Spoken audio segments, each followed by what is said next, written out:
They had met, as usual, to breakfast together in the little house with Jude's name on it that he had taken at £15 a year, with £3.10 extra for rates and taxes, and furnished with his aunt's ancient and lumbering goods, which had cost him about their full value to bring all the way from Mary Green.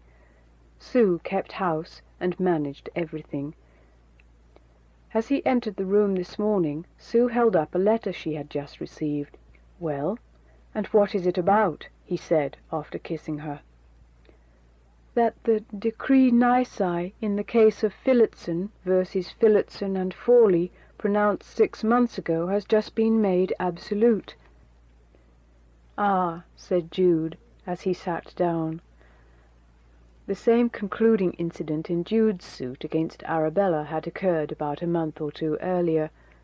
Both cases had been too insignificant to be reported in the papers further than by name in a long list of other undefended cases. "Now then, Sue, at any rate you can do what you like." He looked at his sweetheart curiously. "Are we, you and I, just as free now as if we had never married at all?" "Just as free, except, I believe, that a clergyman may object personally to remarry you and hand the job on to somebody else. But I wonder, do you think it is really so with us? I know it is generally, but I have an uncomfortable feeling that my freedom has been obtained under false pretenses." "How?" "Well, if the truth about us had been known, the decree wouldn't have been pronounced. It is only, is it, because we have made no defence, and have led them into a false supposition. Therefore, is my freedom lawful, however proper it may be?" "Well, why did you let it be under false pretences? You have only yourself to blame," he said mischievously. "Jude, don't. You ought not to be touchy about that still. You must take me as I am." "Very well, darling, so I will. Perhaps you were right. As to your question, we were not obliged to prove anything. That was their business. Anyhow, we are living together." "Yes, though not in their sense." "One thing is certain, that however the decree may be brought about, a marriage is dissolved when it is dissolved. There is this advantage in being poor, obscure people like us, that these things are done for us in a rough and ready fashion. It was the same with me and Arabella. I was afraid her criminal second marriage would have been discovered and she punished, but nobody took any interest in her, nobody inquired, nobody suspected it. If we'd been patented nobilities, we should have had infinite trouble, and days and weeks would have been spent on investigations." By degrees, Sue acquired her lover's cheerfulness at the sense of freedom, and proposed that they should take a walk in the fields, even if they had to put up with a cold dinner on account of it. Jude agreed, and Sue went upstairs and prepared to start, putting on a joyful coloured gown in observance of her liberty, seeing which Jude put on a lighter tie. "Now we'll strut arm in arm," he said, "like any other engaged couple. We've a legal right to." They rambled out of the town, and along a path over the low-lying lands that bordered it, though these were frosty now, and the extensive seed fields were bare of colour and produce. The pair, however, were so absorbed in their own situation that their surroundings were little in their consciousness. "Well, my dearest, the result of all this is that we can marry after a decent interval." "Yes, I suppose we can," said Sue, without enthusiasm. "And aren't we going to?" "I don't like to say no, dear Jude, but I feel just the same about it now as I have done all along. I have just the same dread lest an iron contract should extinguish your tenderness for me and mine for you, as it did between our unfortunate parents. Still, what can we do? I love you, as you know, Sue." "I know it abundantly, but I think I would much rather go on living always as lovers, as we are living now, and only meeting by day. It is so much sweeter, for the woman at least, when she is sure of the man, and henceforward we needn't be so particular as we have been about appearances.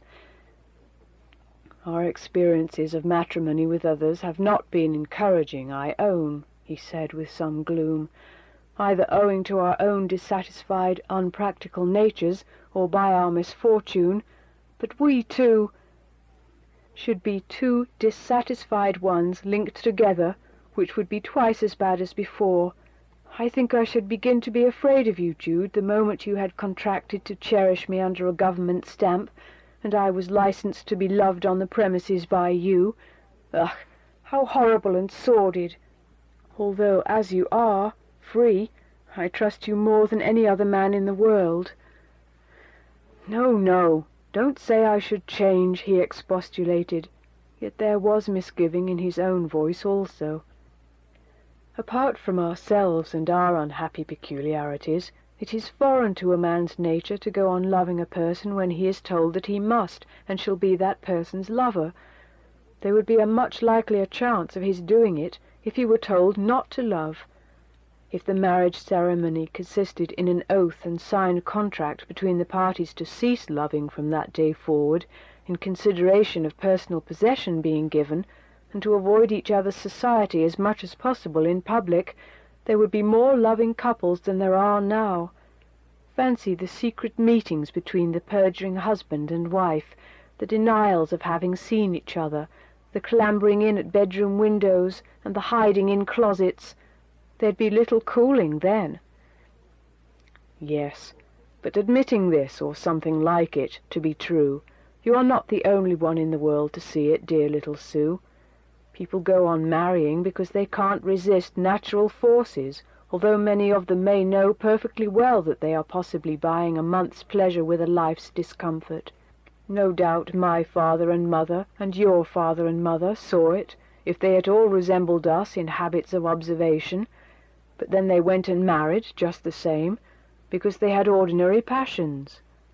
But you, Sue, are such a phantasmal, bodiless creature, one who, if you'll allow me to say it, has so little animal passion in you that you can act upon reason in the matter, when we poor unfortunate wretches of grosser substance can't." "Well," she sighed, "you've owned that it would probably end in misery for us, and I am not so exceptional a woman as you think. Fewer women like marriage than you suppose, only they enter into it for the dignity it is assumed to confer, and the social advantages it gains them sometimes, a dignity and an advantage that I am quite willing to do without." Jude fell back upon his old complaint, that, intimate as they were, he had never once had from her an honest, candid declaration that she loved or could love him. "I really fear sometimes that you cannot," he said, with a dubiousness approaching anger, "and you are so reticent. I know that women are taught by other women that they must never admit the full truth to a man, but the highest form of affection is based on full sincerity on both sides. Not being men, these women don't know that in looking back on those he has had tender relations with, a man's heart returns closest to her who was the soul of truth in her conduct.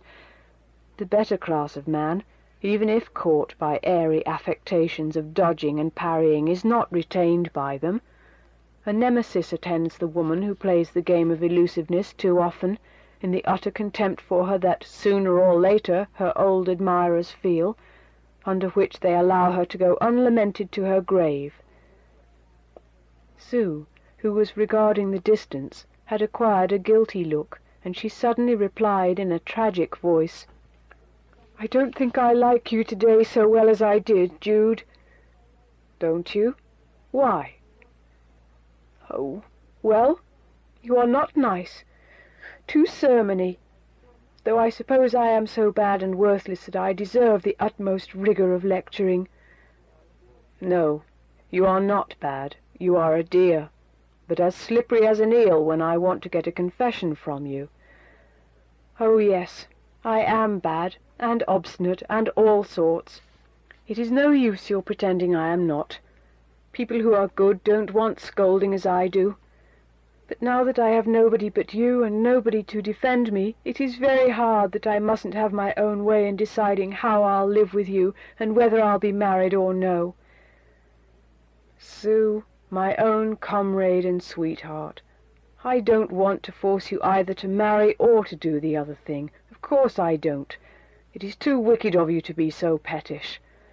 Now we won't say any more about it, and go on just the same as we have done, and during the rest of our walk we'll talk of the meadows only, and the floods, and the prospect of the farmers this coming year. After this, the subject of marriage was not mentioned by them for several days. Though living as they were, with only a landing between them, it was constantly in their minds. Sue was assisting Jude very materially now. He had latterly occupied himself on his own account in working and lettering headstones, which he kept in a little yard at the back of his little house, where in the intervals of domestic duties she marked out the letters full size for him and blacked them in after he had cut them. It was a lower class of handicraft than were his former performances as a cathedral mason, and his only patrons were the poor people who lived in his own neighbourhood, and knew what a cheap man this Jude Fawley, monumental mason, as he called himself on his front door, was to employ for the simple memorials they required for their dead. But he seemed more independent than before, and it was the only arrangement under which Sue, who particularly wished to be no burden on him, could render any assistance. 2. It was an evening at the end of the month, and Jude had just returned home from hearing a lecture on ancient history in the public hall not far off. When he entered, Sue, who had been keeping indoors during his absence, laid out supper for him. Contrary to custom, she did not speak. Jude had taken up some illustrated paper which he perused till, raising his eyes, he saw that her face was troubled. "Are you depressed, Sue?" he said. She paused a moment. "I have a message for you," she answered. "Somebody has called?" "Yes, a woman." Sue's voice quavered as she spoke, and she suddenly sat down from her preparations, laid her hands in her lap, and looked into the fire. "I don't know whether I did right or not," she continued. "I said you were not at home, and when she said she would wait, I said I thought you might not be able to see her." "Why did you say that, dear? I suppose she wanted a headstone. Was she in mourning?" "No, she wasn't in mourning, and she didn't want a headstone, and I thought you couldn't see her." Sue looked critically and imploringly at him. "But who was she? Didn't she say?" "No, she wouldn't give her name, but I know who she was. I think I do. It was Arabella." "Heaven save us! What should Arabella come for? What made you think it was she?" "Oh, I can hardly tell, but I know it was. I feel perfectly certain it was, by the light in her eyes as she looked at me. She was a fleshy, coarse woman." "Well, I should not have called Arabella coarse exactly, except in speech, though she may be getting so by this time under the duties of the public house.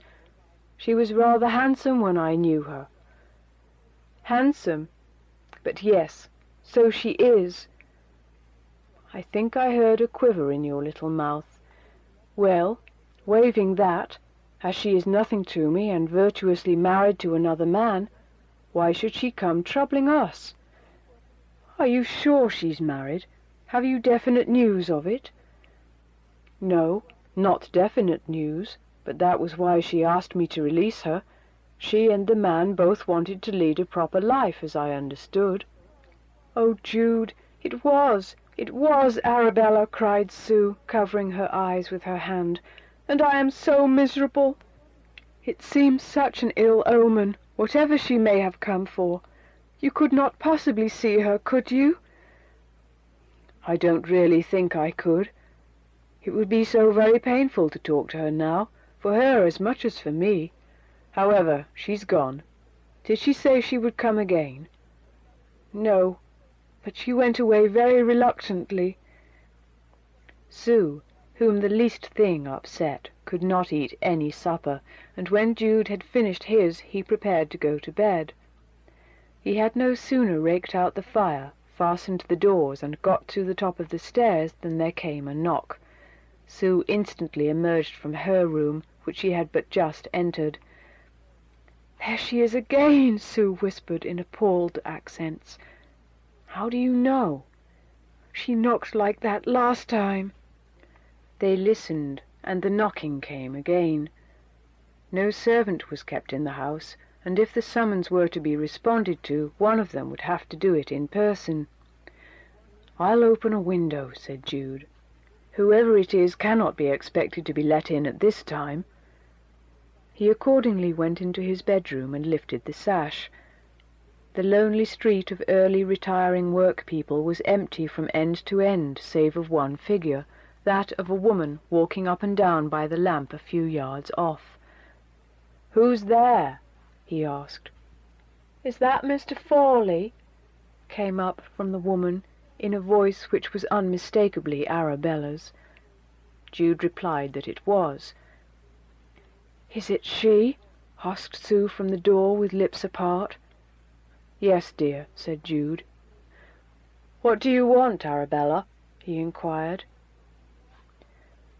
"I beg your pardon, Jude, for disturbing you," said Arabella humbly, "but I called earlier. I wanted particularly to see you tonight if I could. I am in trouble, and have nobody to help me." "In trouble, are you?" "Yes."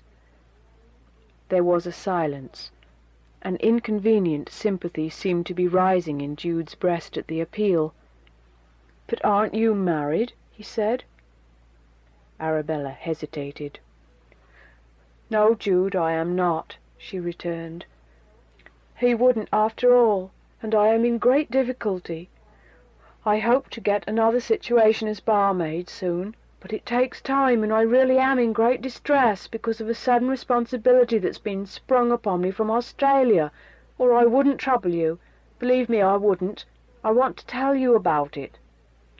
Sue remained at gaze, in painful tension, hearing every word but speaking none. "You are not really in want of money, Arabella?" he asked, in a distinctly softened tone. "I have enough to pay for the night's lodging I have obtained, but barely enough to take me back again." "Where are you living?" "In London still." She was about to give the address, but she said, "I'm afraid somebody may hear, so I don't like to call out particulars of myself so loud. If you could come down and walk a little way with me towards the Prince Inn, where I am staying tonight, I would explain all. You may as well, for old time's sake." "Poor thing! I must do her the kindness of hearing what's the matter, I suppose," said Jude, in much perplexity. "As she is going back tomorrow, it can't make much difference." "But you can go and see her tomorrow, Jude. Don't go now, Jude," came in plaintive accents from the doorway. "Oh, it is only to entrap you, I know it is, as she did before. Don't go, dear. She is such a low-passioned woman. I can see it in her shape, and hear it in her voice." "But I shall go," said Jude. "Don't attempt to detain me, Sue. God knows I love her little enough now, but I don't want to be cruel to her." He turned to the stairs. "But she's not your wife," cried Sue distractedly, "and I—" "And you are not either, dear, yet," said Jude. "Oh, but are you going to her? Don't! Stay at home. Please, please stay at home, Jude, and not go to her now she's not your wife any more than I." "Well, she is, rather more than you, come to that," he said, taking his hat determinedly. "I've wanted you to be, and I've waited with the patience of Job, and I don't see that I've got anything by my self-denial. I shall certainly give her something, and hear what it is she is so anxious to tell me. No man could do less." There was that in his manner which he knew it would be futile to oppose. She said no more, but turning to her room as meekly as a martyr, heard him go downstairs, unbolt the door, and close it behind him. With a woman's disregard of her dignity when in the presence of nobody but herself, she also trotted down, sobbing articulately as she went. She listened. She knew exactly how far it was to the inn that Arabella had named as her lodging. It would occupy about 7 minutes to get there at an ordinary walking pace, 7 to come back again. If he did not return in 14 minutes, he would have lingered. She looked at the clock. It was 25 minutes to 11. He might enter the inn with Arabella, as they would reach it before closing time. She might get him to drink with her, and heaven only knew what disasters would befall him then. In a still suspense she waited on. It seemed as if the whole time had nearly elapsed when the door was opened again and Jude appeared. Sue gave a little ecstatic cry. "Oh, I knew I could trust you! How good you are!" she began. "I can't find her anywhere in this street, and I went out in my slippers only. She has walked on, thinking I've been so hard-hearted as to refuse her requests entirely, poor woman. I've come back for my boots, as it's beginning to rain." "Oh, but why should you take such trouble for a woman who has served you so badly?" said Sue, in a jealous burst of disappointment. "But, Sue, she's a woman, and I once cared for her, and one can't be a brute in such circumstances." "She isn't your wife any longer," exclaimed Sue, passionately excited. "You mustn't go out to find her. It isn't right. You can't join her, now she's a stranger to you. How can you forget such a thing, my dear, dear one?" "She seems much the same as ever, an erring, careless, unreflecting fellow creature," he said, continuing to pull on his boots. "What those legal fellows have been playing at in London makes no difference in my real relations to her. If she was my wife while she was away in Australia with another husband, she's my wife now." "But she wasn't! That's just what I hold. There's the absurdity." "Well, you'll come straight back after a few minutes, won't you, dear? She is too low, too coarse for you to talk too long, Jude, and it was always." "Perhaps I am coarse, too, worse luck.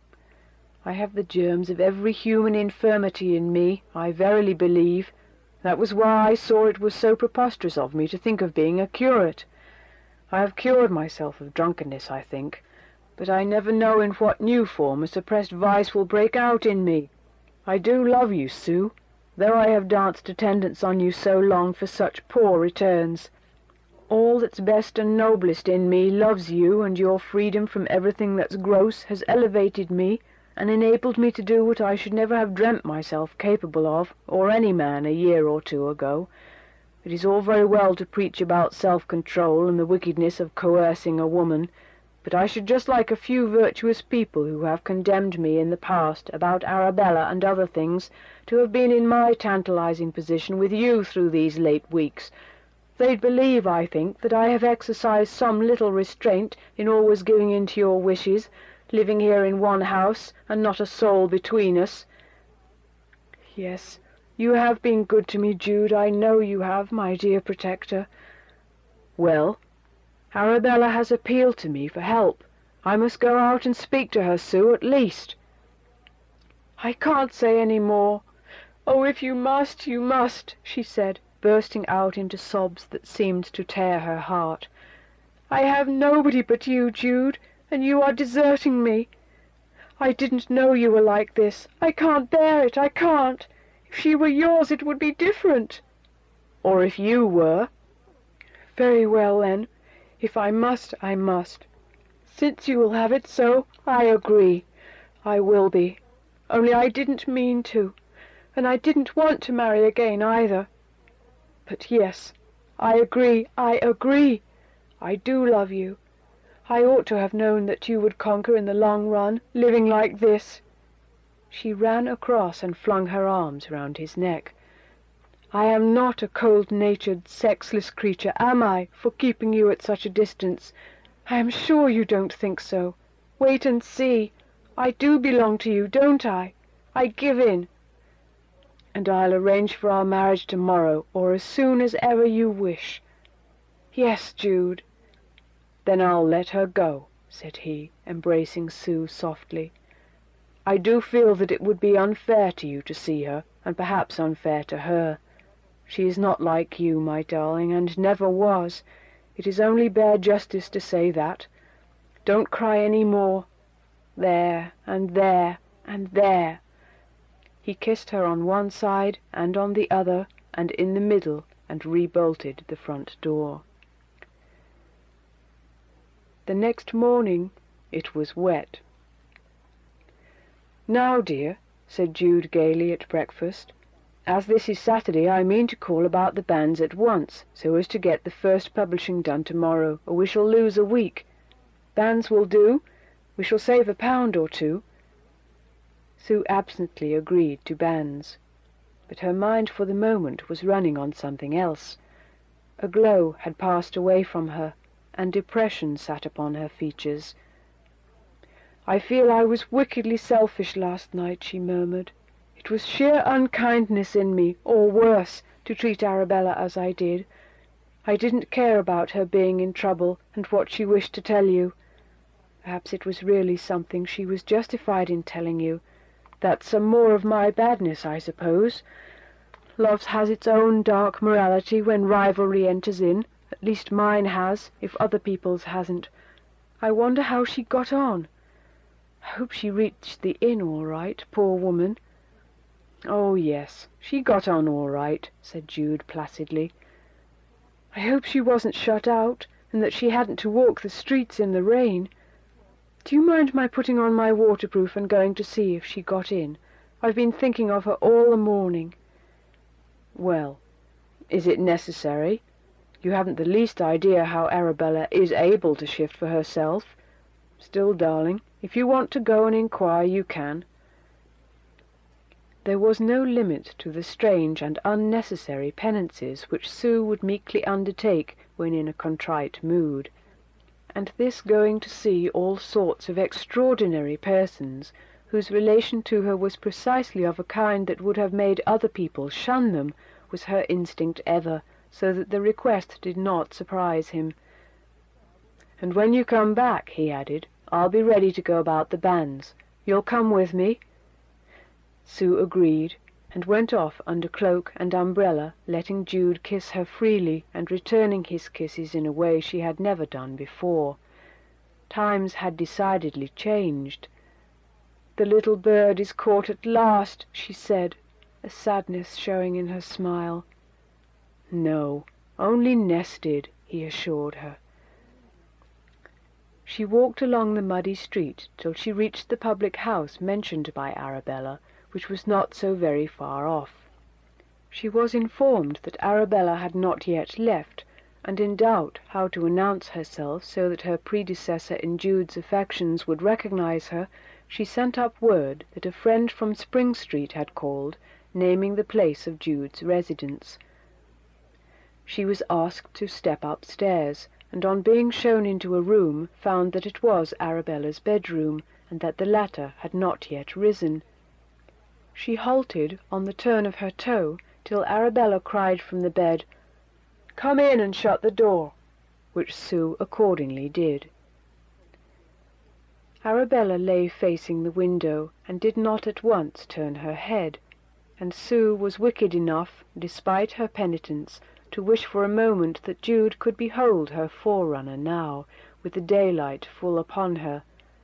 She may have seemed handsome enough in profile under the lamps, but a frowsiness was apparent this morning, and the sight of her own fresh charms in the looking-glass made Sue's manner bright, till she reflected what a meanly sexual emotion this was in her, and hated herself for it. "I've just looked in to see if you got back comfortably last night, that's all," she said gently. "I was afraid afterwards that you might have met with any mishap." "Oh, how stupid this is! I thought my visitor was your friend, your husband, Mrs. Fawley, as I suppose you call yourself," said Arabella, flinging her head back upon the pillows with a disappointed toss, and ceasing to retain the dimple she had just taken the trouble to produce. "Indeed I don't," said Sue. "Oh, I thought you might have, even if he's not really yours. Decency is decency, any hour of the 24. "I don't know what you mean," said Sue stiffly. "He is mine, if you come to that." "He wasn't yesterday." Sue coloured, roseate, and said, "How do you know?" "From your manner when you talked to me at the door." "Well, my dear, you've been quick about it, and I expect my visit last night helped it on. But I don't want to get him away from you." Sue looked out at the rain, and at the dirty toilette cover, and at the detached tail of Arabella's hair hanging on the looking-glass, just as it had done in Jude's time, and wished she had not come. In the pause there was a knock at the door, and the chambermaid brought in a telegram for Mrs. Cartlett. Arabella opened it as she lay, and her ruffled look disappeared. "I am much obliged to you for your anxiety about me," she said blandly when the maid had gone. "But it is not necessary you should feel it. My man finds he can't do without me after all, and agrees to stand by the promise to marry again over here that he has made to me all along. See here. This is in answer to one from me." She held out the telegram for Sue to read, but Sue did not take it. "He asked me to come back. His little corner public in Lambeth would go to pieces without me, he says. But he isn't going to knock me about when he has had a drop, any more after we are spliced by English law than before. As for you, I should coax Jude to take me before the parson straight off, and have done with it, if I were in your place. I say it as friend, my dear." "He is waiting to, any day," returned Sue, with frigid pride. "Then let him, in heaven's name. Life with a man is more businesslike after it, and money matters work better. And then, you see, if you have rows, and he turns you out of doors, you can get the law to protect you, which you can't otherwise, unless he half runs you through with a knife, or cracks your noddle with a poker. If he bolts away from you, I say it friendly, as woman to woman, for there's never any knowing what a man may do, you'll have the sticks of furniture, and won't be looked upon as a thief.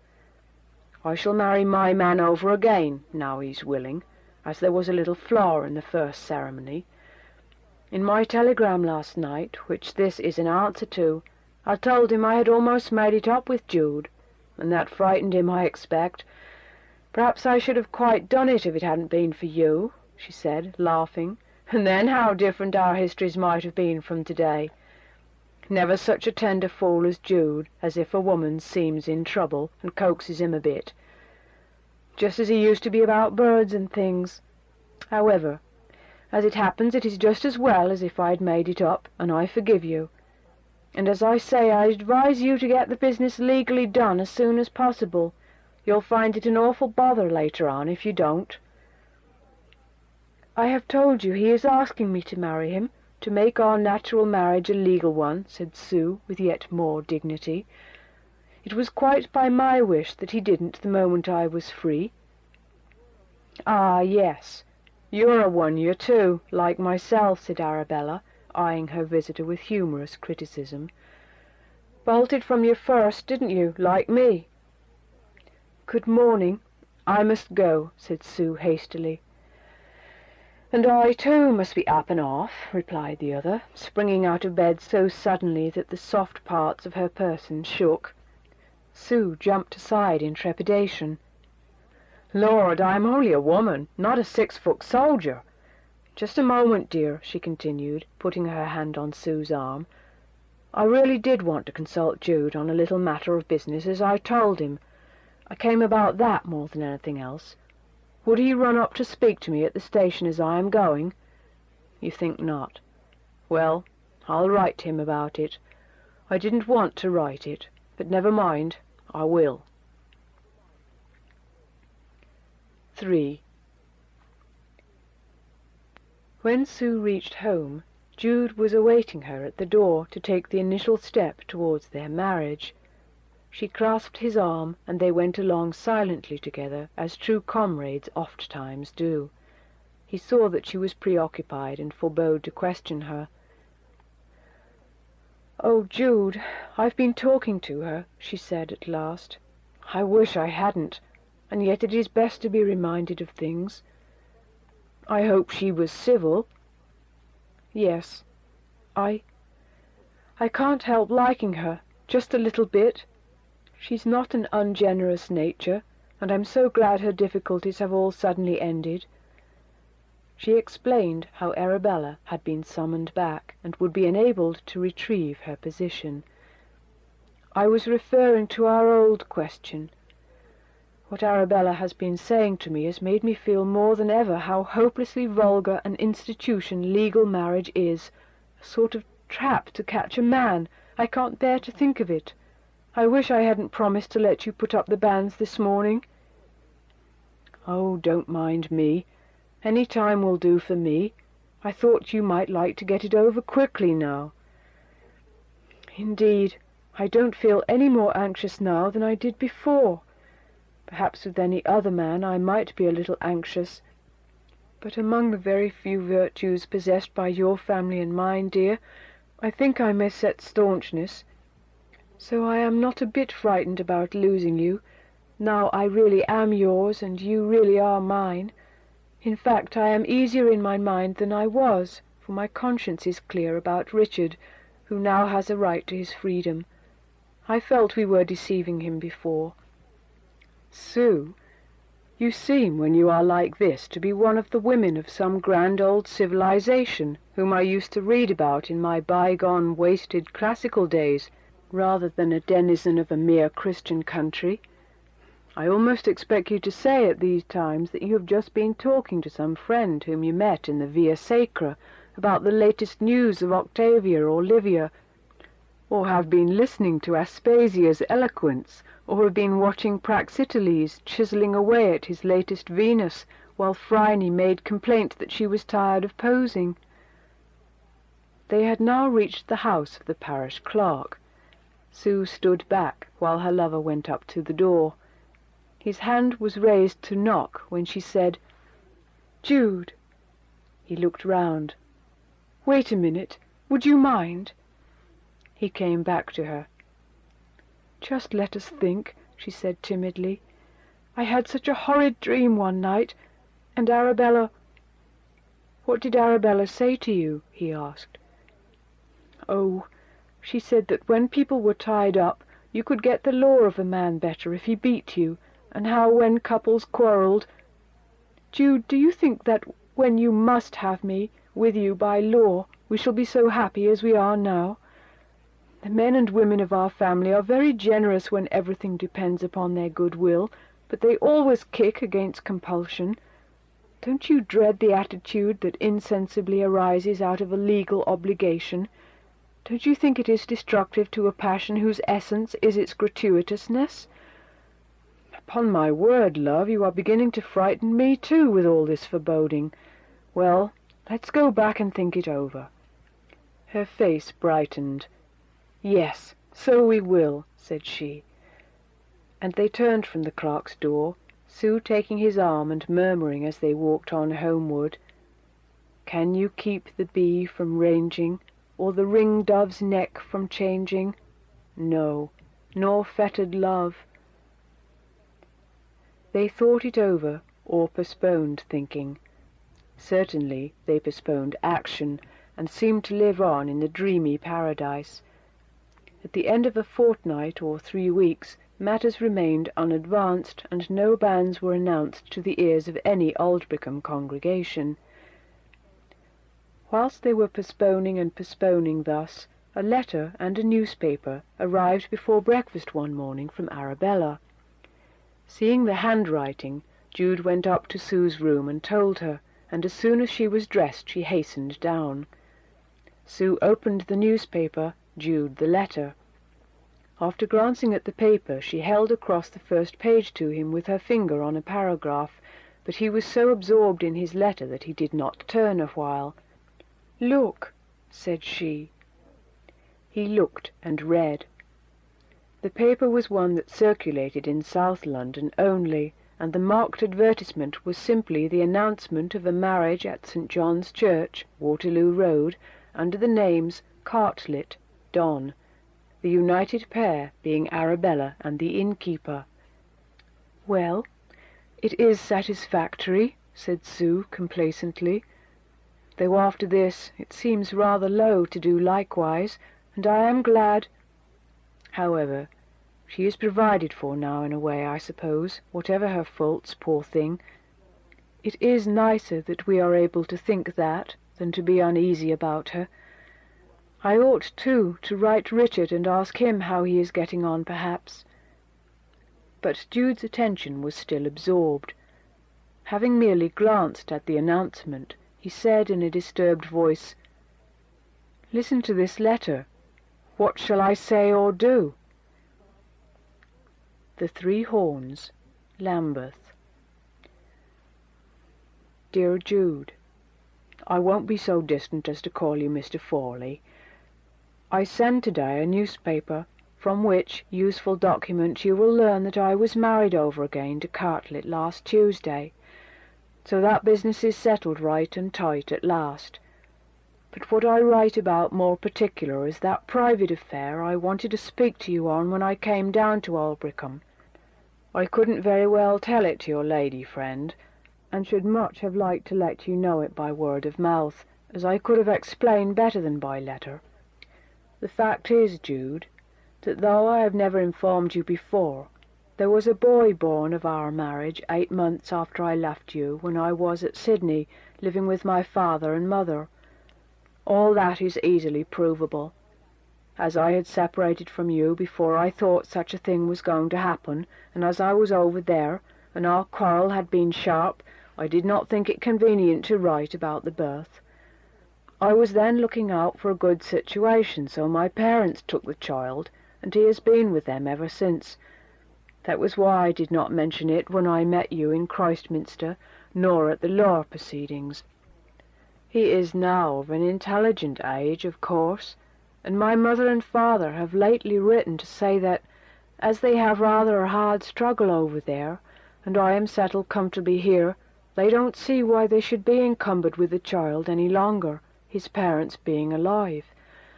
I would have had him with me here in a moment, but he is not old enough to be of any use in the bar, nor will be for years and years, and naturally Cartlett might think him in the way. They have, however, packed him off to me in charge of some friends who happen to be coming home, and I must ask you to take him when he arrives, for I don't know what to do with him. He is lawfully yours, that I solemnly swear. If anybody says he isn't, call them brimstone liars for my sake. Whatever I may have done before or afterwards, I was honest to you from the time we were married till I went away, and I remain yours, etc., Arabella Cartlett. Sue's look was one of dismay. "What will you do, dear?" she asked faintly. Jude did not reply, and Sue watched him anxiously with heavy breaths. "It hits me hard," said he in an under voice. "It may be true. I can't make it out. Certainly, if his birth was exactly when she says, he's mine. I cannot think why she did not tell me when I met her at Christminster, and came on here that evening with her. Ah, I do remember now that she said something about having a thing on her mind that she would like me to know, if ever we lived together again." "The poor child seems to be wanted by nobody," Sue replied, with her eyes filled. Jude had by this time come to himself. "What a view of life he must have, mine or not mine," he said. "I must say that, if I were better off, I should not stop for a moment to think whose he might be. I would take him and bring him up. The beggarly question of parentage, what is it after all? What does it matter when you come to think of it, whether a child is yours by blood or not? All the little ones of our time are collectively the children of us adults of the time, and entitled to our general care. That excessive regard of parents for their own children and their dislike of other people's is, like class feeling, patriotism, save your own soulism and other virtues, a mean exclusiveness at bottom." Sue jumped up and kissed Jude with passionate devotion. "Yes, so it is, dearest, and we'll have him here. If he isn't yours, it makes it all the better. I do hope he isn't, though perhaps I ought not quite to feel that. If he isn't, I should like so much for us to have him as an adopted child." "Well, you must assume about him what is most pleasant to you, my curious little comrade," he said. "I feel that, anyhow. I don't like to leave the unfortunate little fellow to neglect. Just think of his life in a Lambeth pot-house and all its evil influences, with a parent who doesn't want him, and has, indeed, hardly seen him, and a stepfather who doesn't know him. Let the day perish wherein I was born, and the night in which it was said, 'There is a man-child conceived.' That's what the boy, my boy perhaps, will find himself saying before long." "Oh, no!" "As I was the petitioner, I am really entitled to custody, I suppose." "Whether or no, we must have him. I see that. I'll do the best I can to be a mother to him, and we can afford to keep him somehow. I'll work harder. I wonder when he'll arrive." "In the course of a few weeks, I suppose." "Whether or no, we must have him. I see that. I'll do the best I can to be a mother to him, and we can afford to keep him somehow. I'll work harder. I wonder when he'll arrive." "In the course of a few weeks, I suppose." "I wish... When shall we have the courage to marry, Jude?" "Whenever you have it. I think I shall. It remains with you entirely, dear. Only say the word and it's done." "Before the boy comes?" "Certainly." "It would make a more natural home for him, perhaps," she murmured.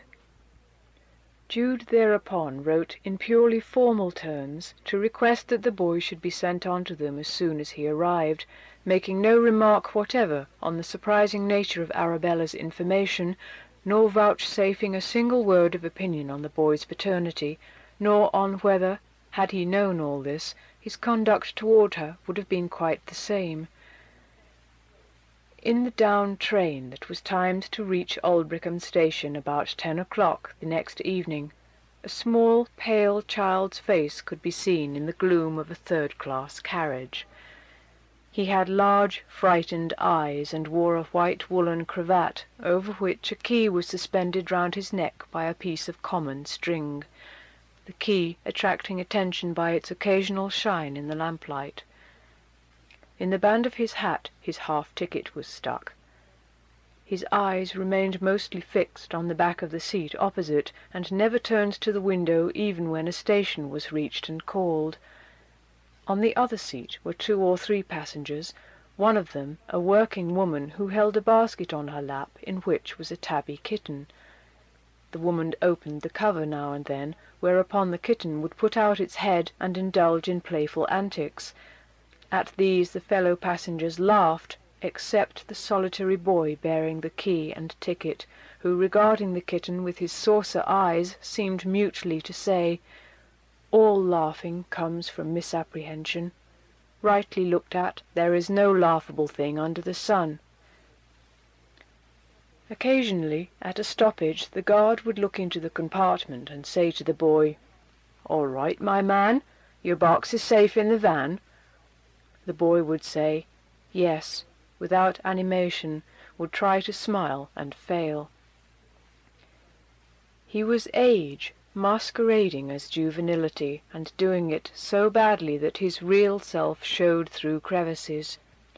A groundswell from ancient years of night seemed now and then to lift the child in this his morning life, when his face took a back view over some great Atlantic of time, and appeared not to care about what it saw.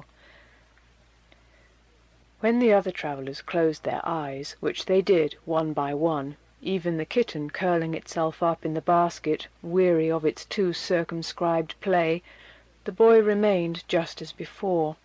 He then seemed to be doubly awake, like an enslaved and dwarfed divinity, sitting passive and regarding his companions as if he saw their whole rounded lives rather than their immediate figures. This was Arabella's boy. With her usual carelessness, she had postponed writing to Jude about him till the eve of his landing, when she could absolutely postpone no longer, though she had known for weeks of his approaching arrival, and had, as she truly said, visited Aldbrickham mainly to reveal the boy's existence and his near homecoming to Jude. This very day on which she had received her former husband's answer at some time in the afternoon, the child reached the London docks, and the family in whose charge he had come, having put him into a cab for Lambeth and directed the cabman to his mother's house, bade him good-bye and went their way.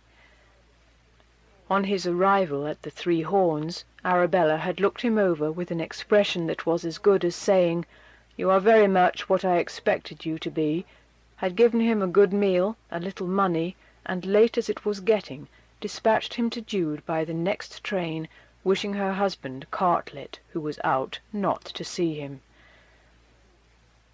The train reached Aldbrickham, and the boy was deposited on the lonely platform beside his box. The collector took his ticket, and with a meditative sense of the unfitness of things, asked him where he was going by himself at that time of night. "Going to Spring Street," said the little one impassively. "Why, that's a long way from here, almost out into the country, and the folks will be gone to bed." "I've got to go there." "You must have a fly for your box." "No, I must walk." "Oh, well, you'd better leave your box here and send for it. There's a bus goes half-way, but you'll have to walk the rest." "I am not afraid." "Why didn't your friends come to meet 'ee?" "I suppose they didn't know I was coming." "Who is your friends?" "Mother didn't wish me to say." "All I can do, then, is to take charge of this. Now walk as fast as you can." Saying nothing further, the boy came out into the street, looking round to see that nobody followed or observed him. When he had walked some little distance, he asked for the street of his destination. He was told to go straight on, quite into the outskirts of the place. The child fell into a steady, mechanical creep, which had in it an impersonal quality, the movement of the wave, or of a breeze, or of the cloud. He followed his directions literally, without an inquiring gaze at anything. It could have been seen that the boy's ideas of life were different from those of the local boys. Children begin with detail, and learn up to the general. They begin with the contiguous, and gradually comprehend the universal. The boy seemed to have begun with the generals of life, and never to have concerned himself with the particulars. To him, the houses, the willows, the obscure fields beyond, were apparently regarded not as brick residences, pollards, meadows, but as human dwellings in the abstract, vegetation, and the dark, wide world. He found the way to the little lane, and knocked at the door of Jude's house. Jude had just retired to bed, and Sue was about to enter her chamber adjoining when she heard the knock and came down. "Is this where father lives?" asked the child. "Who?" "Mr. Forley, that's his name." Sue ran up to Jude's room and told him, and he hurried down as soon as he could, though to her impatience he seemed long. "What, is it he, so soon?" she asked Jude as Jude came. She scrutinized the child's features, and suddenly went away into the little sitting-room adjoining. Jude lifted the boy to a level with himself, keenly regarded him with gloomy tenderness, and telling him he would have been met if they had known of his coming so soon, set him provisionally in a chair, whilst he went to look for Sue, whose supersensitiveness was disturbed, as he knew. He found her in the dark, bending over an arm-chair. He enclosed her with his arms, and putting his face by hers, whispered, "What's the matter?" "What Arabella says is true, true. I see you in him." Well, that's one thing in my life as it should be, at any rate. But the other half of him is she, and that's what I can't bear. But I ought to. I'll try to get used to it. Yes, I ought. Jealous little Sue. I withdraw all remarks about your sexlessness. Never mind. Time may right things. And Sue, darling, I have an idea. We'll educate and train him with a view to the university. What I couldn't accomplish in my own person, perhaps I can carry out through him. They are making it easier for poor students now, you know. Oh, you dreamer, said she, and holding his hand, returned to the child with him. The boy looked at her as she had looked at him. Is it you who's my real mother at last? He inquired. Why, do I look like your father's wife? Well, yes, 'cept he seems fond of you and you of him. Can I call you mother? Then a yearning look came over the child, and he began to cry. Sue thereupon could not refrain from instantly doing likewise, being a harp which the least wind of emotion from another's heart could make to vibrate as readily as a radical stir in her own. You may call me mother if you wish to, my poor dear, she said, bending her cheek against his to hide her tears. What's this round your neck? Asked Jude, with affected calmness. The key of my box that's at the station. They bustled about and got him some supper, and made him up a temporary bed, where he soon fell asleep. Both went and looked at him as he lay. He called you mother 2 or 3 times before he dropped off, murmured Jude. Wasn't it odd that he should have wanted to? Well, it was significant, said Sue. There's more for us to think about in that one little hungry heart than in all the stars of the sky. I suppose, dear, we must pluck up courage and get that ceremony over. It is no use struggling against the current. I feel myself getting intertwined with my kind. Oh, Jude, you'll love me dearly, won't you, afterwards? I do want to be kind to this child, and to be a mother to him, and our adding the legal form to our marriage might make it easier for me. 4. Their next and second attempt thereat was more deliberately made, though it was begun on the morning following the singular child's arrival at their home. Him they found to be in the habit of sitting silent, his quaint and weird face set, and his eyes resting on things they did not see in the substantial world. His face is like the tragic mask of Melpomene, said Sue. What is your name, dear? Did you tell us? Little Father Time is what they always call me. It is a nickname, because I look so aged, they say. And you talk so, too, said Sue tenderly. It is strange, Jude, that these preternaturally old boys almost always come from new countries. But what were you christened? I never was. Why was that? Because if I died in damnation 'twould save the expense of a Christian funeral. Oh, your name is not Jude, then, said his father, with some disappointment. The boy shook his head. Never heard on it. Of course not, said Sue quickly, since she was hating you all the time. We'll have him christened, said Jude, and privately to Sue, the day we are married. Yet the advent of the child disturbed him.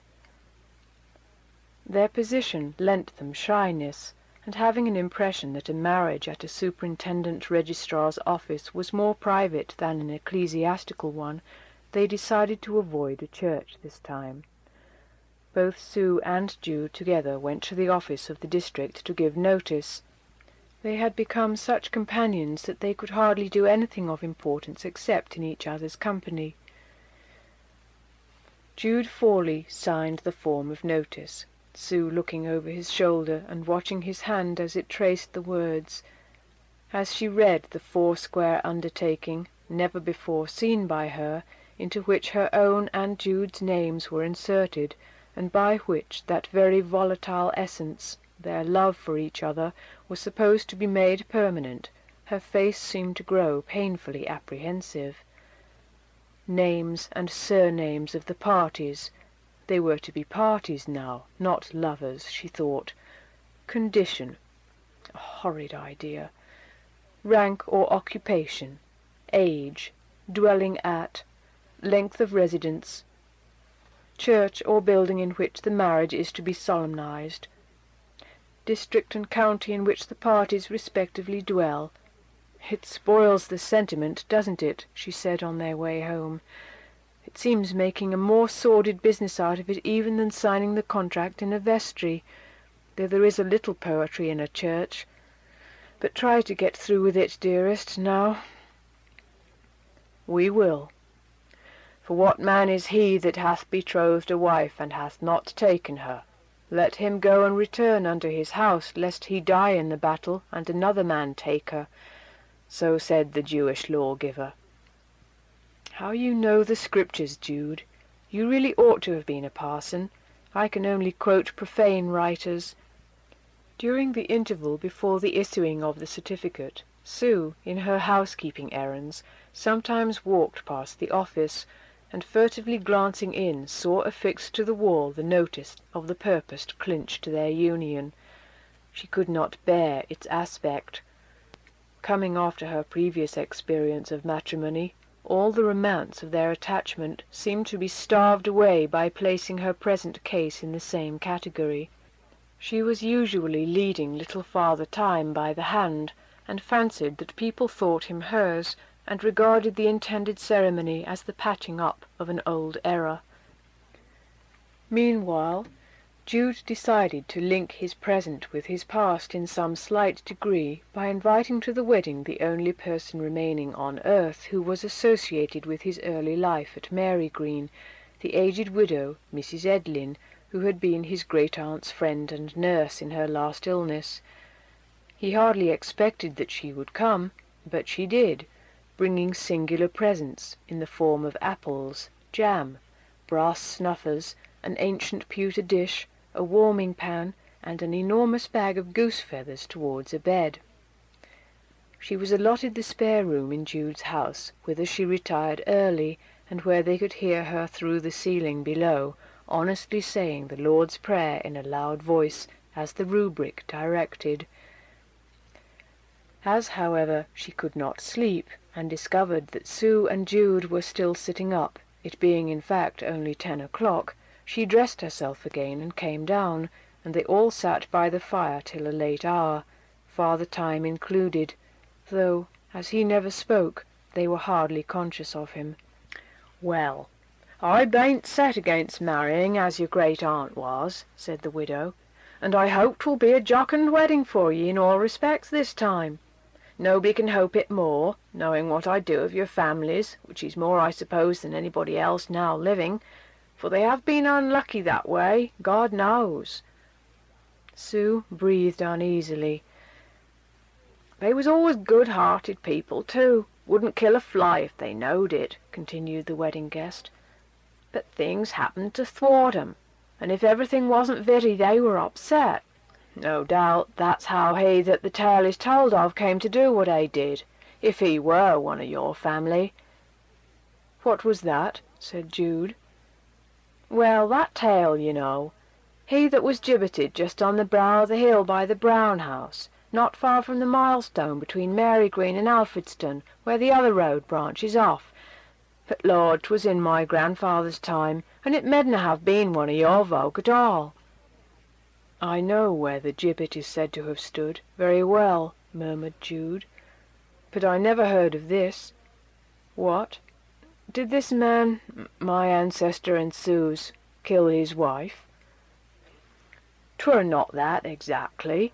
She ran away from him with their child to her friends, and while she was there the child died. He wanted the body, to bury it where his people lay, but she wouldn't give it up. Her husband then came in the night with a cart, and broke into the house to steal the coffin away. But he was catched, and being obstinate, Wouldn't tell what he broke in for. They brought it in burglary, and that's why he was hanged and gibbeted on Brown House Hill. His wife went mad after he was dead, but it medn't be true that he belonged to ye more than me." A small, slow voice rose from the shade of the fireside as if out of the hearth. "If I was you, mother, I wouldn't marry father." It came from little Time, and they started, for they had forgotten him. "Oh, it is only a tale," said Sue cheeringly.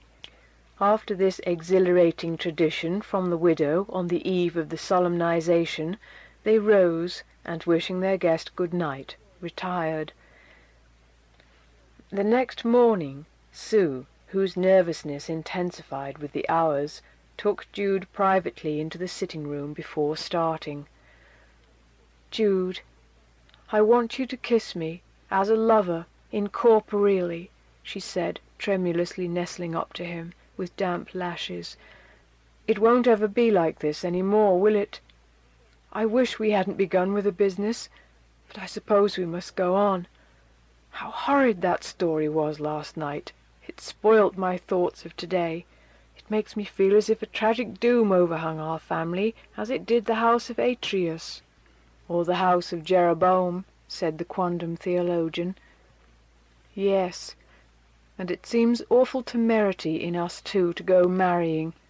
I am going to vow to you in the same words I vowed in to my other husband, and you to me in the same as you used to your other wife, regardless of the deterrent lesson we were taught by those experiments." "If you are uneasy, I am made unhappy," said he. "I had hoped you would feel quite joyful, but if you don't, you don't. It is no use pretending. It is a dismal business to you, and that makes it so to me." "It is unpleasantly like that other morning, that's all," she murmured. "Let us go on now." They started arm in arm for the office aforesaid, no witness accompanying them except the widow Edlin. The day was chilly and dull, and a clammy fog blew through the town from royal-towered Thame. On the steps of the office there were the muddy footmarks of people who had entered, and in the entry were damp umbrellas. Within the office several persons were gathered, and our couple perceived that a marriage between a soldier and a young woman was just in progress. Sue, Jude, and the widow stood in the background while this was going on, Sue reading the notices of marriage on the wall. The room was a dreary place to two of their temperament, though to its usual frequenters it doubtless seemed ordinary enough. Law books in musty calf covered one wall, and elsewhere were post-office directories and other books of reference. Papers in packets tied with red tape were pigeon-holed round, and some iron safes filled a recess, while the bare wood floor was, like the doorstep, stained by previous visitors. The soldier was sullen and reluctant, the bride sad and timid.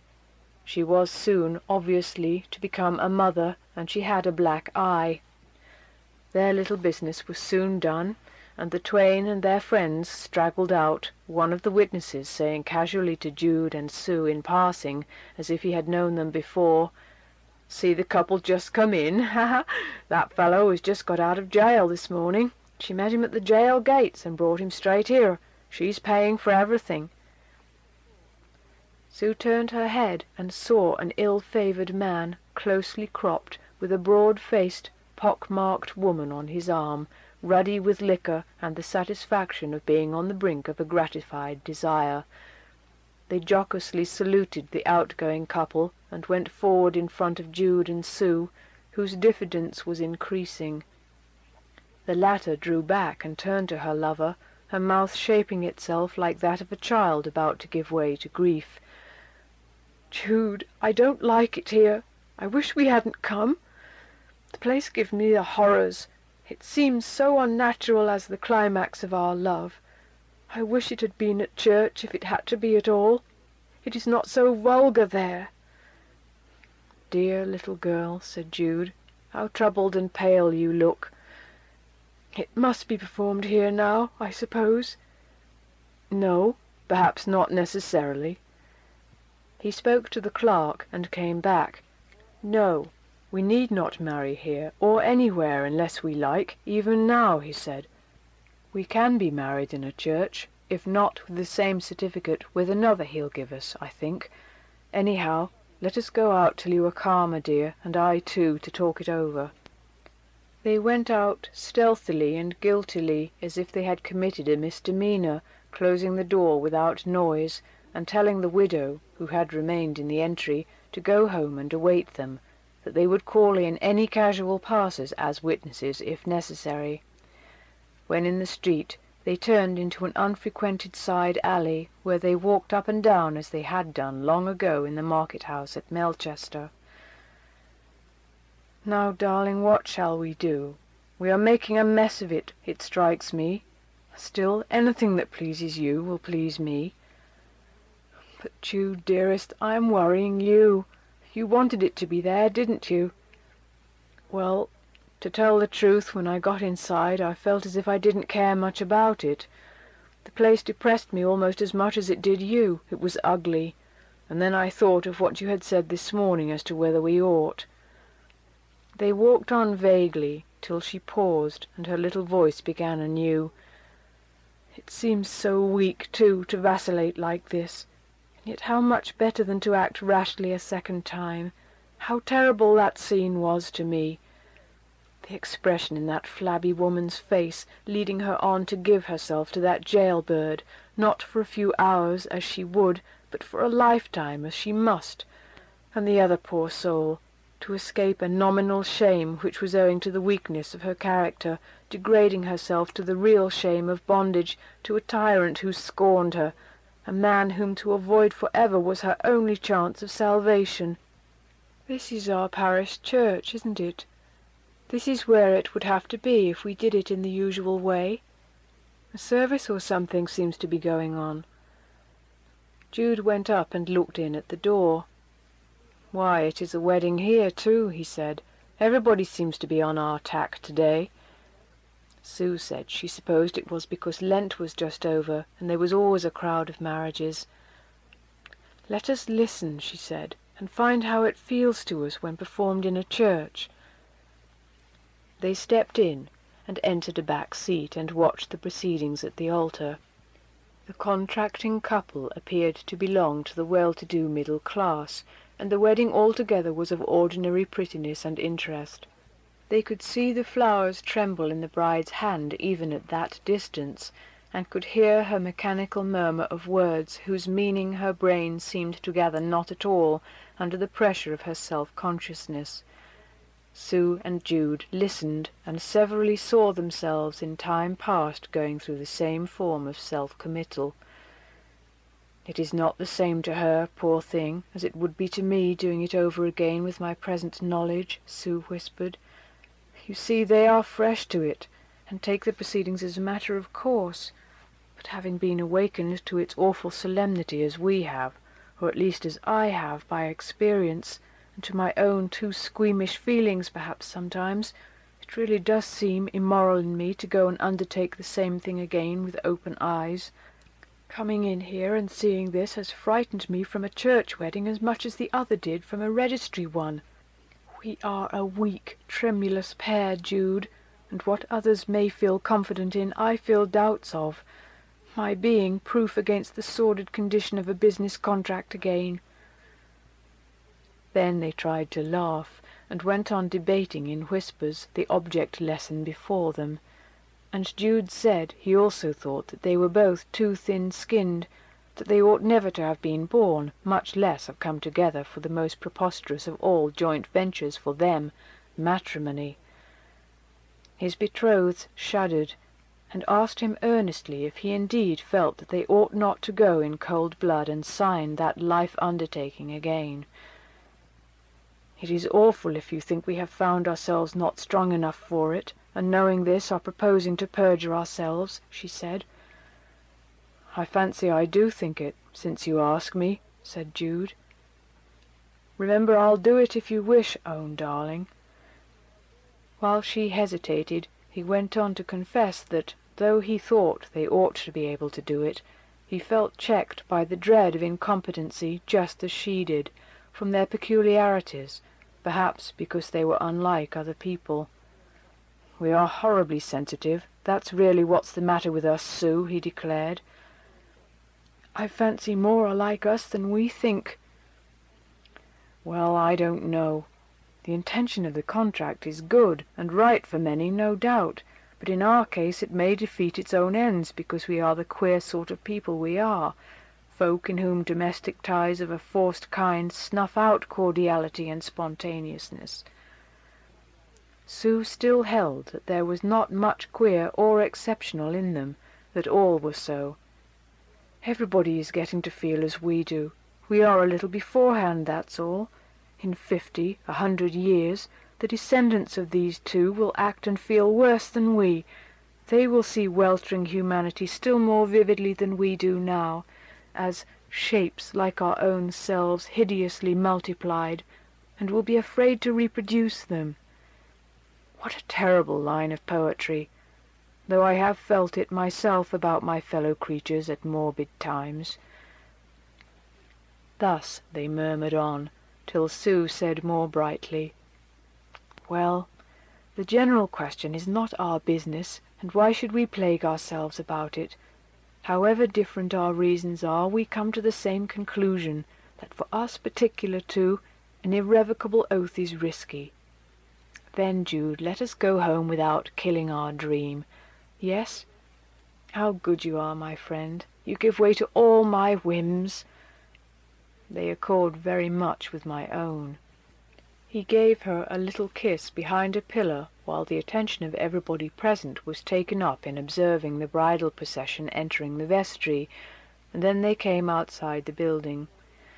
By the door they waited till 2 or 3 carriages, which had gone away for a while, returned, and the new husband and wife came into the open daylight.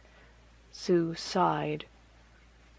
The flowers in the bride's hand are sadly like the garland which decked the heifers of sacrifice in old times. Still, Sue, it is no worse for the woman than for the man. That's what some women fail to see, and instead of protesting against the conditions, they protest against the man, the other victim, just as a woman in a crowd will abuse the man who crushes against her, when he is only the helpless transmitter of the pressure put upon him. Yes, some are like that, instead of uniting with the man against the common enemy, coercion. The bride and bridegroom had by this time driven off, and the two moved away with the rest of the idlers. "No, don't let's do it," she continued, "at least just now." They reached home, and passing the window arm in arm saw the widow looking out at them. "Well," cried their guest when they entered, "I said to myself when I seed ye coming so loving up to the door, they made up their minds at last then." They briefly hinted that they had not. "What? And hadn't you really done it? Choke it all, that I should have lived to see a good old saying like 'marry in haste and repent at leisure' spoiled like this by you two. 'Tis time I got back again to Mary Green, sakes if 'tidn't, and this is what new notions be leading us to. Nobody thought of being afeard of matrimony in my time, nor of much else but a cannon ball or empty cupboard. Why, when I and my poor man were married, we thought no more on it than a game of dibs." "Don't tell the child when he comes in," whispered Sue nervously. "He'll think it has gone on right, and it will be better that he should not be surprised and puzzled. Of course it is only put off for reconsideration. If we are happy as we are, what does it matter to anybody?" 5. The purpose of a chronicler of moods and deeds does not require him to express his personal views upon the grave controversy above given. That the twain were happy between their times of sadness was indubitable, and when the unexpected apparition of Jude's child in the house had shown itself to be no such disturbing event as it had looked, but one that brought into their lives a new and tender interest of an ennobling and unselfish kind, it rather helped than injured their happiness. To be sure, with such pleasing, anxious beings as they were, the boy's coming also brought with it much thought for the future, particularly as he seemed at present to be singularly deficient in all the usual hopes of childhood. But the pair tried to dismiss, for a while at least, a too strenuously forward view. There is, in Upper Wessex, an old town of 9 or 10,000 souls. The town may be called Stoke Barehills. It stands with its gaunt, unattractive, ancient church, and its new red-brick suburb amid the open, chalk-soiled cornlands, near the middle of an imaginary triangle, which had for its 3 corners the towns of Aldbrickham and Wintoncester, and the important military station of Quartershot. The Great Western Highway from London passes through it, near a point where the road branches into 2, merely to unite again some 20 miles further westward. Out of this bifurcation and reunion there used to arise among wheeled travellers, before railway days, endless questions of choice between the respective ways. But the question is now as dead as the Scot and Lot freeholder, the road waggoner, and the mail coachman who disputed it, and probably not a single inhabitant of Stoke Barehills is now even aware that the 2 roads which part in his town ever meet again, for nobody now drives up and down the Great Western Highway daily. The most familiar object in Stoke Barehills nowadays is its cemetery, standing among some picturesque medieval ruins beside the railway, the modern chapels, modern tombs, and modern shrubs having a look of intrusiveness amid the crumbling and ivy-covered decay of the ancient walls. On a certain day, however, in the particular year which has now been reached by this narrative, the month being early June, the features of the town excite little interest, though many visitors arrive by the trains, some down trains in especial, nearly emptying themselves here. It is the week of the Great Wessex Agricultural Show, whose vast encampment spreads over the open outskirts of the town like the tents of an investing army. Rows of marquees, huts, booths, pavilions, arcades, porticos, every kind of structure short of a permanent one, cover the green field for the space of a square half-mile, and the crowds of arrivals walk through the town in a mass and make straight for the exhibition ground. The way thereto is lined with shows, stalls, and hawkers on foot, who make a market-place of the whole roadway to the show proper, and lead some of the improvident to lighten their pockets appreciably before they reach the gates of the exhibition they came expressly to see. It is the popular day, the shilling day, and of the fast-arriving excursion trains, 2 from different directions enter the 2 contiguous railway stations at almost the same minute. One, like several which have preceded it, comes from London, the other by a cross-line from Aldbrickham, and from the London train alights a couple, a short, rather bloated man, with a globular stomach and small legs resembling a top on 2 pegs, accompanied by a woman of rather fine figure and rather red face, dressed in black material and covered with beads from bonnet to skirt that made her glisten as if clad in chain-mail. They cast their eyes around.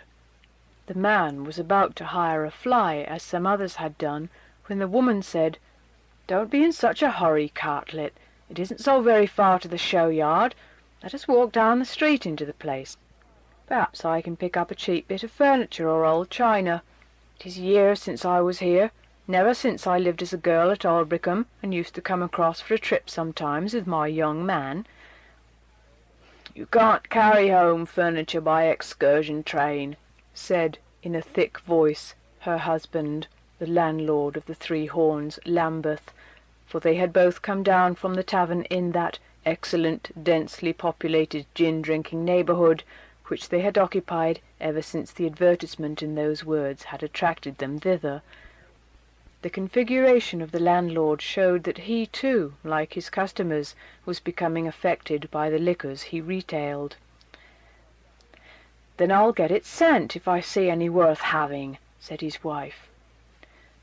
They sauntered on, but had barely entered the town when her attention was attracted by a young couple leading a child, who had come out from the second platform, into which the train from Aldbrickham had steamed. They were walking just in front of the innkeeper's. "Sakes alive!" said Arabella.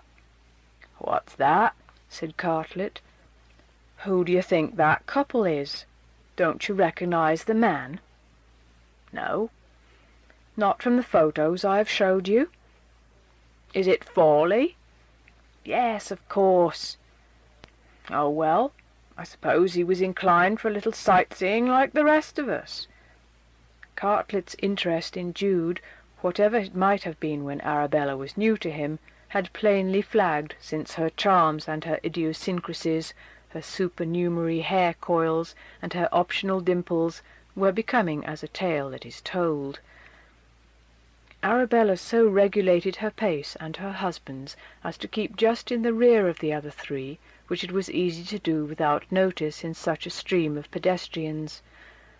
Her answers to Cartlett's remarks were vague and slight, for the group in front interested her more than all the rest of the spectacle. "They're rather fond of one another, and of their child, seemingly," continued the publican. "Their child! 'Tisn't their child," said Arabella, with a curious, sudden covetousness. "They haven't been married long enough for it to be theirs." But although the smouldering maternal instinct was strong enough in her to lead her to quash her husband's conjecture, she was not disposed on second thoughts to be more candid than necessary. Mr. Cartlett had no other idea than that his wife's child by her first husband was with his grandparents at the Antipodes. "Oh, I suppose not. She looks quite a girl." "They are only lovers, or lately married, and have the child in charge, as anybody can see." All continued to move ahead. The unwitting Sue and Jude, the couple in question, had determined to make this agricultural exhibition within 20 miles of their own town the occasion of a day's excursion which should combine exercise and amusement with instruction at small expense. Not regardful of themselves alone, they had taken care to bring Father Time, to try every means of making him kindle and laugh like other boys, though he was to some extent a hindrance to the delightfully unreserved intercourse in their pilgrimages which they so much enjoyed. But they soon ceased to consider him an observer, and went along with that tender attention to each other which the shyest can scarcely disguise, and which these, among entire strangers as they imagined, took less trouble to disguise than they might have done at home. Sue, in her new summer clothes, flexible and light as a bird, her little thumb stuck up by the stem of her white cotton sunshade, went along as if she hardly touched ground, and as if a moderately strong puff of wind would float her over the hedge into the next field. Jude, in his light grey holiday suit, was really proud of her companionship, not more for her external attractiveness than for her sympathetic words and ways. That complete mutual understanding, in which every glance and movement was as effectual as speech for conveying intelligence between them, made them almost the two parts of a single whole. The pair with their charge passed through the turnstiles, Arabella and her husband not far behind them. When inside the enclosure, the publican's wife could see that the two ahead began to take trouble with the youngster, pointing out and explaining the many objects of interest, alive and dead, and a passing sadness would touch their faces at every failure to disturb his indifference. "How she sticks to him," said Arabella. "Oh, no, I fancy they are not married, or they wouldn't be so much to one another as that. I wonder." "But I thought you said he did marry her." "I heard he was going to, that's all. Going to make another attempt, after putting it off once or twice. As far as they themselves are concerned, they are the only two in the show. I would be ashamed of making myself so silly if I were he. I don't see as how there's anything remarkable in their behaviour. I shouldn't have never have noticed their being in love if you hadn't said so. You never see anything, she rejoined. Nevertheless, Cartlet's view of the lovers' or married pair's conduct was undoubtedly that of the general crowd, whose attention seemed to be in no way attracted by what Arabella's sharpened vision discerned. "He's charmed by her as if she was some fairy," continued Arabella. "See how he looks round at her, and lets his eyes rest on her. I'm inclined to think that she doesn't care for him quite so much as he does for her. She's not a particular warm-hearted creature to my thinking, though she cares for him pretty middling much as she's able to, when he could make her heart ache a bit if he liked to try, which he's too simple to do. There, now they're going across to the cart-horse sheds. Come along." "I don't want to see the cart-horses. It's no business of ours to follow these two. If we've come to see the show, let us see it in our own way, as they do in theirs." "Well, suppose we agree to meet somewhere in an hour's time, say at that refreshment tent over there, and go about independent. Then you can look at what you choose, and so can I." Cartlet was not loath to agree to this, and they parted, he proceeding to the shed where malting processes were being exhibited, and Arabella in the direction taken by Jude and Sue. Before, however, she had regained their wake, a laughing face met her own, and she was confronted by Annie, the friend of her girlhood. Annie had burst out in hearty laughter at the mere fact of the chance encounter. "I'm still living down there," she said, as soon as she was composed. "I'm soon going to be married, but my intended couldn't come up here today. There's lots of us come by excursion, though I've left the rest of 'em for the present. Have you met Jude and his young woman, or wife, or whatever she is? I saw 'em by now." "No, not a glimpse of 'em for years." "Well, they're close by here somewhere. Yes, there they are, by that grey horse.